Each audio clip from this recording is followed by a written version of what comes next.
Hello ladies and gentlemen, today I'm going to be talking to you about these. If you don't know what these are tyres. They're connected to your wheels and they're the thing that keep you in contact with the road, so you might as well get a decent set.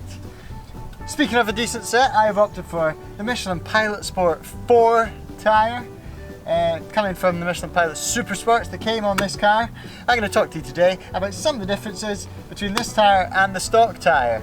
So there's also going to be some clips of driving as well to give you a better idea of what I mean. But with that, let's get to it. So, first thing I'm going to talk to you about is the actual performance of this tyre. I've had them on for about a week now, that's why I delayed the video a bit, just to see what I think of the tyre. And to sum it up, at the start of the video for you, I like them, they're good. You may have noticed that when things get wet, which they do sometimes in this country, your Michelin Pilot Super Sports become really fun, if you're expecting it. Meaning they're just not very grippy in the wet, especially when you start getting through. When you're in the second half of the tyre, they're not very good at the old grip.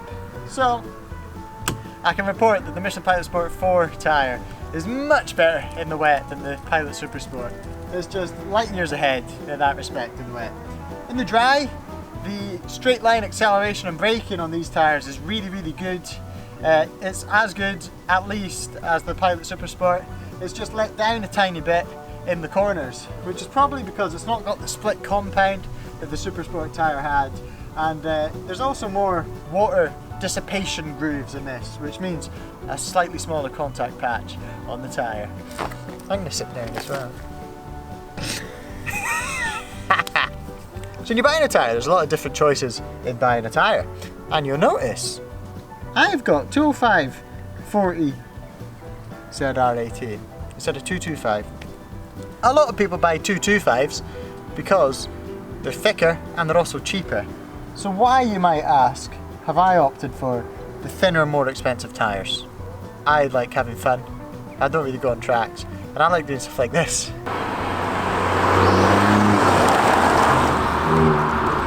The 205 is the width of the tyre in millimetres.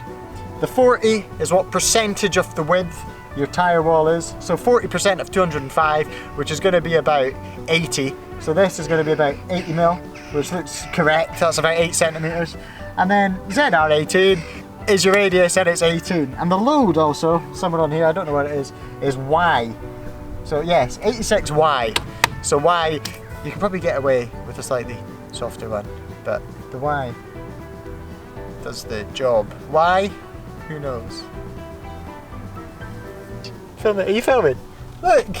I've killed a wasp!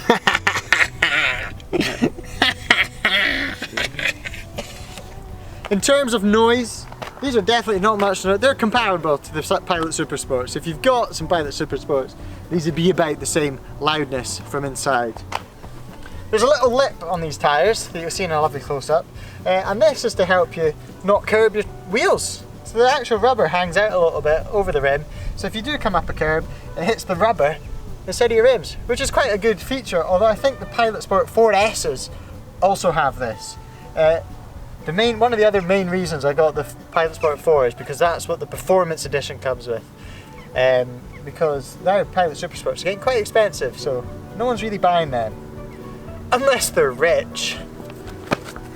So for pressure, you can check in here on your passenger door sill. It'll tell you the pressure. That's obviously for the Pilot Super Sport. I put the same in, and I'd say that you could maybe do with putting a couple more PSI in the front, because they do feel a bit softer, especially when you're really cornering like a complete maniac. The backs, however, just feel fine. Maybe pump them up as well if you're feeling fun.